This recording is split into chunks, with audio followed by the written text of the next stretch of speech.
What we just saw happen today to Charlie Kirk was shocking. Shocking. I mean, oh my God.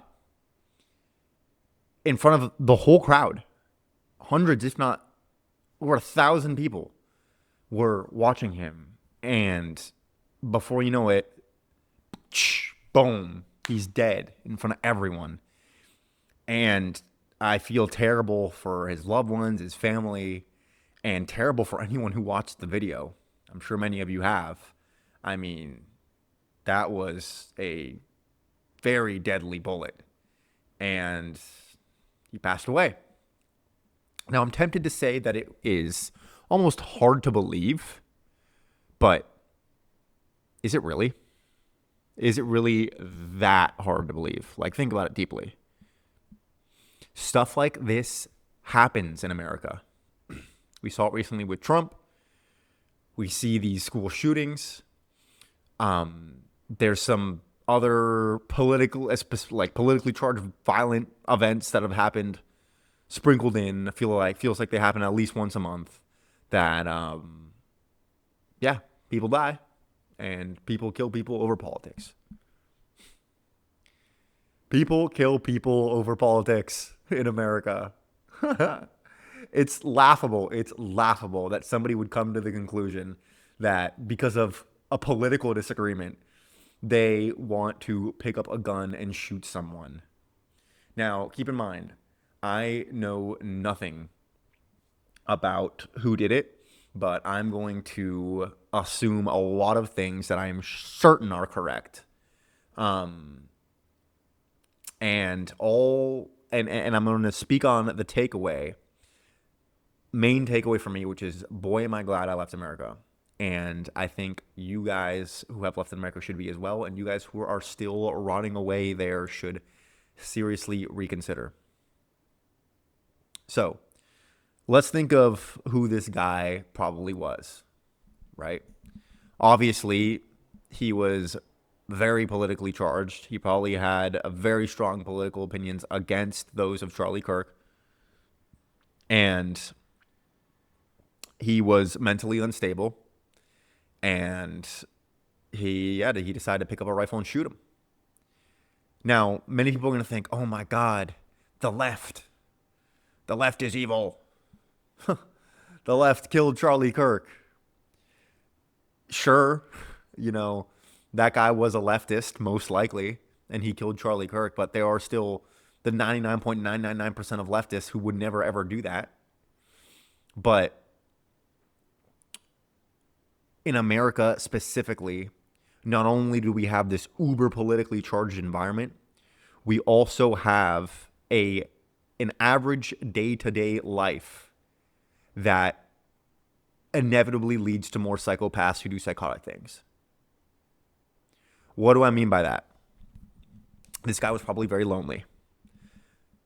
Loneliness in the United States is at an all-time high, and it's only getting worse and worse.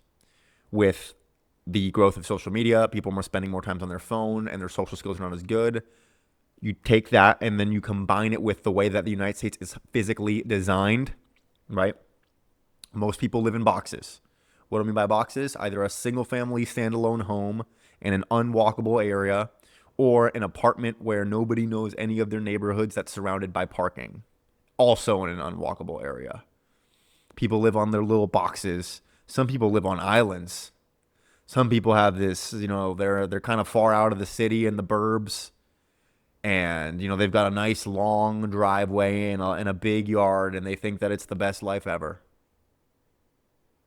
But what you get is you just have a very divided and lonely society. This guy, keep in mind, I don't know who he is. Apparently the old guy who they initially arrested wasn't actually the killer. This guy probably had a very small family. And by family, I mean family that he interacts with on a regular basis, right? Maybe lived with one or two family members, if that. He probably did live alone. When's the last time he saw his cousins? When's the last time he saw his aunts and uncles and the in-laws and his nieces and nephews, right? Probably very, very infrequently. And probably didn't have many friends. Maybe one or two, maybe some online friends. Probably didn't know where to go find new friends.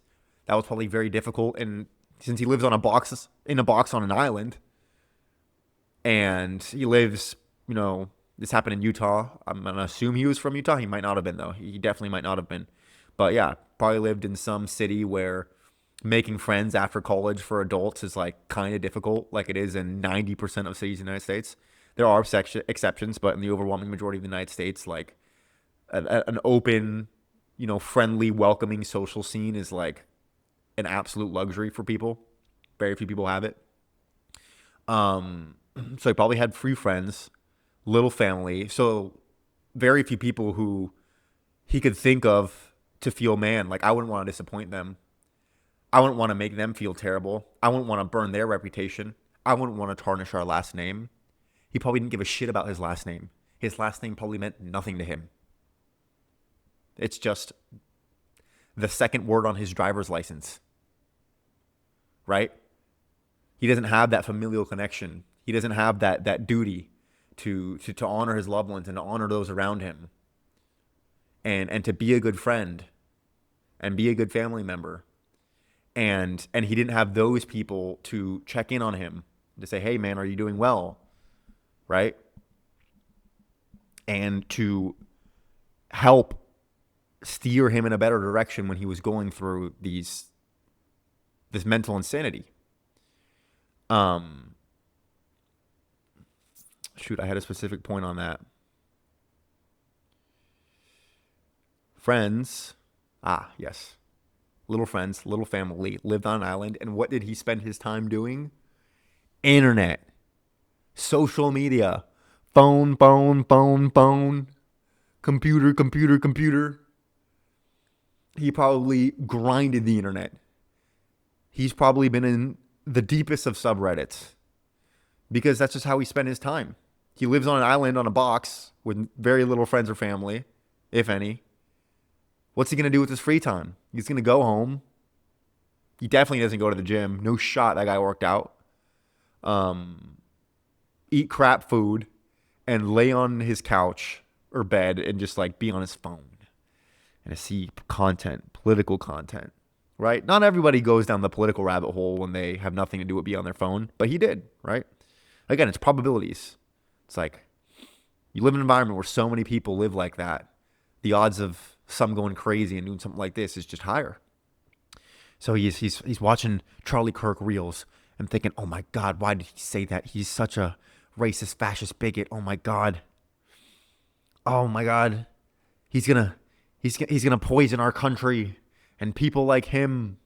And he maybe saw the news about the Trump shooting and all the sensationalism around that and how that just took over the media small brain landscape for like 2 weeks and was like, oh wow, like I kind of look up to that guy, And then he goes down another subreddit, and that's just how he spends his time. Like think about it. Like imagine you, who's watching, who I am gonna assume is a semi-productive human being, with a decently high IQ, who probably isn't that deep into politics. But like imagine just like you've got all these things going on in your day, right? You've got all these things to think about. You've got all these problems you need to solve. You have all these goals you're trying to hit. Like imagine thinking about politics for a significant portion of your time. What? Why? Absolutely not. That's just a waste of brain power. Like it's a waste of time. Thoughts cost time. Every thought you have, you could have been using thinking about something else, and you're going to allocate that towards politics? Bro, that's stupid. But I can clown on the guy all I want. We have to look at the circumstances of his life in order to see why he got to such an extreme point to where he went and bought a gun and shot the guy. So the problem isn't, the left this, the right that. It's just the fact that we live in a country, or you live in a country. I no longer live in that country, but you live in a country where politics is so pertinent for people. It's like they don't have enough going on in their lives to where it takes priority in their brain. And they live in America being the absolute height of the political attention span grabbing divisiveness matrix machine. So it's like they have these powers that be that are trying to grab their attention, grab their attention, grab their attention. They don't have much better stuff to do with their time. They don't have loved ones around them that they can just go spend time with and care about their problems instead of freaking political problems.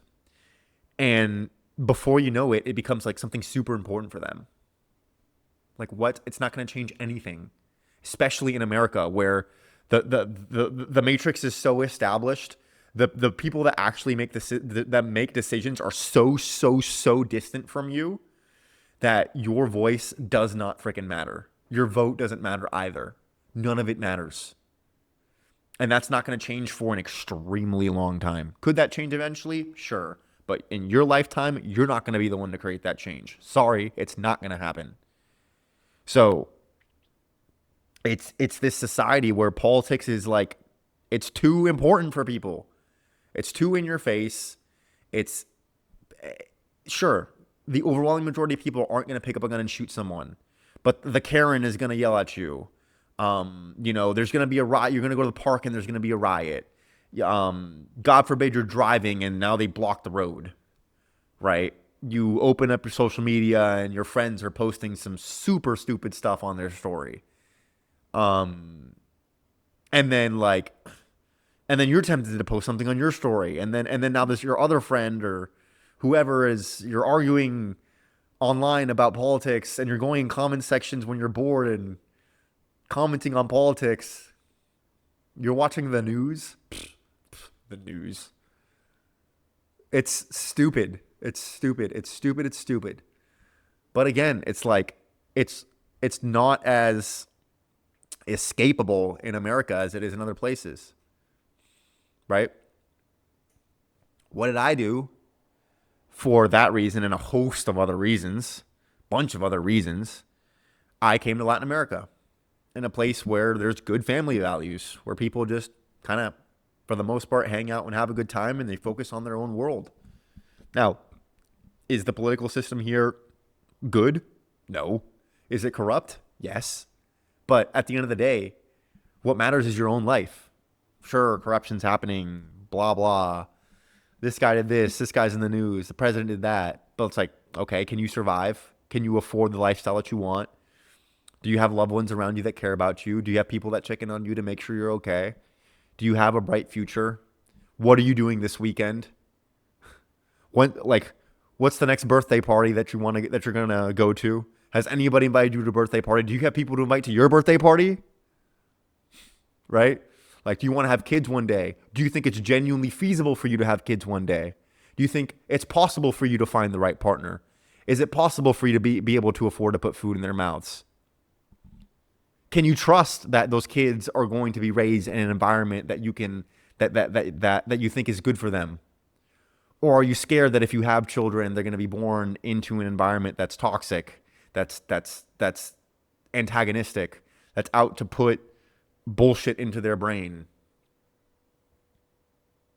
Genuinely, like, I know I just asked a million questions there, but like, what are your answers to those questions? Like, think of stuff that actually matters. And politics is just, it's a facade. It's a facade. It's a scam. And America is the place where that scam is the most successful. By far. By far. So what are you going to do? What are you going to do? You who's watching, who probably were like, what the heck? Charlie did not deserve to die. This is stupid. You probably saw the video and are grossed out. And probably saw that and like touched your neck like, crap. Like, there's that much blood in there. Right? But what are you going to do? Are you going to just be idle and just keep doing your thing and just keep watching America rot away? Or even more ridiculous in my opinion, are you going to try to fight the system stand up and say, oh, the leftists need to be stopped, or end violence, or ban guns, or whatever, dude. Whatever, or, oh, we need freedom of speech. What happened to him was a violation of freedom of speech. But that guy didn't give a shit about freedom of speech. That guy was not the government. That was just some psycho, right? Yeah, so like, are you gonna try to like fight like the inevitable cultural shift that's happening in America? It's like standing in front of a boulder rolling down a mountain. It's like, what are you gonna do? Jump in front of the boulder and then try to stop it? You're cooked. You're gonna get crushed. What you should do instead is get off that mountain or run away and watch the boulder roll down from a distance. From a far, far distance. From thousands of miles, ideally. And then you can think to yourself, wow, sucks for them. Sucks for anybody who got crushed by that boulder, but not my problem. I'm going to go back to eating my food and enjoying the sunlight and hanging out with friends and learning a new language and saving money and having an affordable cost of living and dating a beautiful girl. That's my life. Politics, doesn't fit. Just doesn't fit. Doesn't make sense to add politics to that. Fucking politics. Ridiculous. That's kind of it. What are you going to do? If you came across this video, you're probably already somebody who has, a semblance of sanity and is starting to see the writing on the wall when it comes to America and the West in general. So don't let this be the only reason why you leave America. Obviously, that would be kind of extreme. But maybe it is the icing on the cake. Maybe it is the camel that breaks the camel's back. Whatever it is that breaks the camel's back. Straw, whatever. And just buy the flight, man. Just buy the flight. It's not going to change. No matter how much you want the political and cultural landscape in America to change. Good luck with that. LOL. I'm going to watch you from a distance here in Latin America in a place where stuff like that just doesn't really happen. And I'm going to be chilling and just living a good life amongst good people. And I'll wait for you. And I will see you when you get here. But again, make the decision. Like, are you going to accept the way it is and just stay? Or are you going to go? Now might be the right time.